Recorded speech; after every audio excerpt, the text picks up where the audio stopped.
Salam, hər vaxtınız xeyir olsun. Kanalıma xoş gəlmisiniz. Bu videoda kələm dolması necə hazırlanır, onu bölüşürəm sizinlə. Əvvəlcə kələmin özək hissəsini ayırıram. Sonra yarpaqları yaxşıca yuduqdan sonra qaynar suya 2 xörək qaşığı duz əlavə edib kələmin yarpaqlarını pörtlədirəm.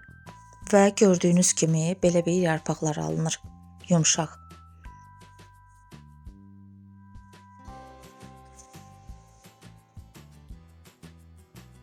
Və keçirəm bükmək hissəsinə.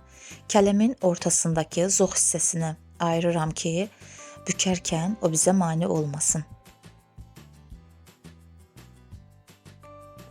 Və gördüyünüz kimi iri yarpaqlara iri dolmalar alınır.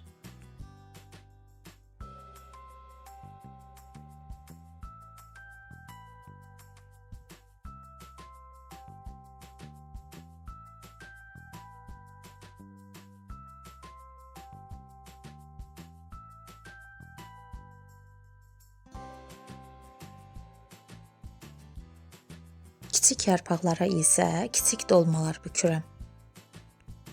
Sonda qalan bükmək üçün istifadə edə bilməyəcəyim yarpaqları isə doğrayıb tavanın bir kənarına əlavə edirəm. Əminəm ki, bir çoxlarınız bu hissəni çox sevir. Bükdüyüm dolmaları tavaya düzüb, üzərinə 2 stakan su və kərə yağı əlavə etdikdən sonra bişməyə göndərirəm. Dolma bişənə qədər 4 böyük pomidoru yuyub, soyub, doğrayıb, üzəri üçün sos hazırlayıram. Bu arada videonu bura qədər izlədinizsə, videonu bəyənib kanala abunə olsaz sevinərəm. Və sosun pomidoru da hazırdır. Üzərinə yarım çay qaşığı sarı kök, 1 çay qaşığı duz, 3 xörək qaşığı kərə yağı əlavə edib onu da bişməyə göndərirəm. Və yeməyimiz də, sosumuz da hazırdır. Üzəri üçün hazırladığım sosu da üstünə əlavə edirəm.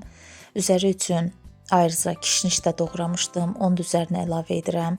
Belə olan halda çox dadlı və gözəl görünür.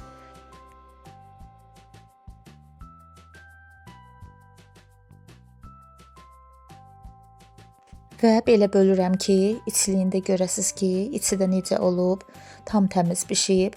Həm çox gözəl görünür, həm də çox dadlıdır.